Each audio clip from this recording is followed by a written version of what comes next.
This is a new picture 3-year-old Lina Khil's family is releasing to the public. It was taken the day she went missing. They want you to take a close look at her jewelry. It's all gold and from Afghanistan, given to her by her father. Thursday, it will be a month since the little girl was last seen by anyone here at the Villas de Cabo apartment complex. Her father, through a translator, tells us he is not getting any information from the FBI or the San Antonio Police Department. The main thing is that the FBI have not shared the information with us, that what is happening and where are they going. So the Riaz is saying that I want to the FBI and police should continue their investigation like they were doing first week. In this small one-bedroom apartment, her parents and her little brother are keeping her belongings tucked away, including her favorite doll.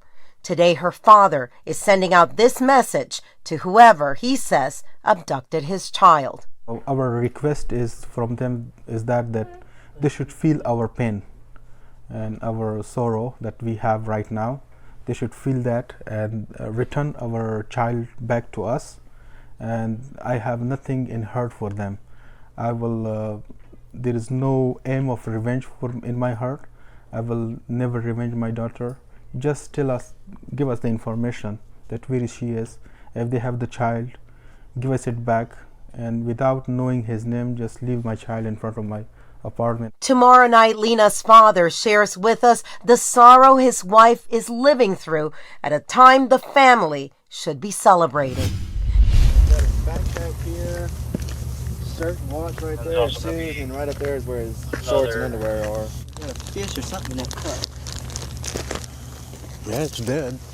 This video was of the night Jason Landry's crashed vehicle and belongings were found laid out along a desolate road in Luling, Texas. His car was found December 13th, 2020, around 11:30 p.m.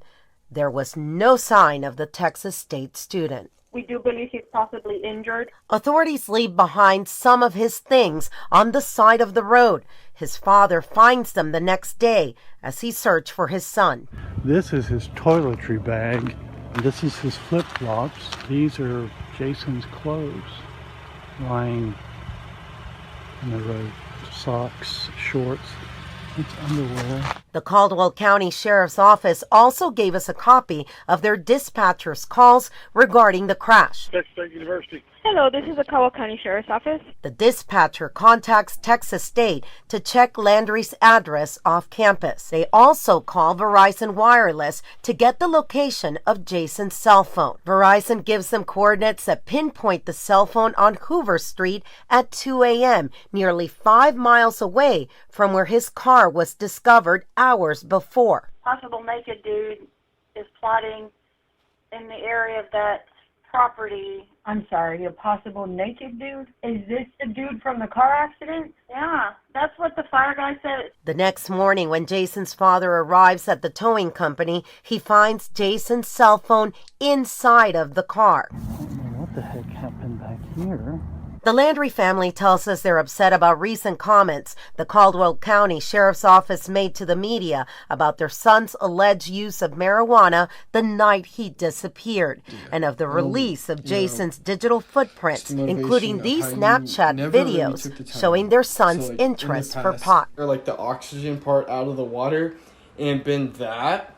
Time for someone else to look at it, or maybe entertain the possibility that someone else was involved, because Jason's not in the place we've been searching around the accident. Don't you at least have to entertain the possibility?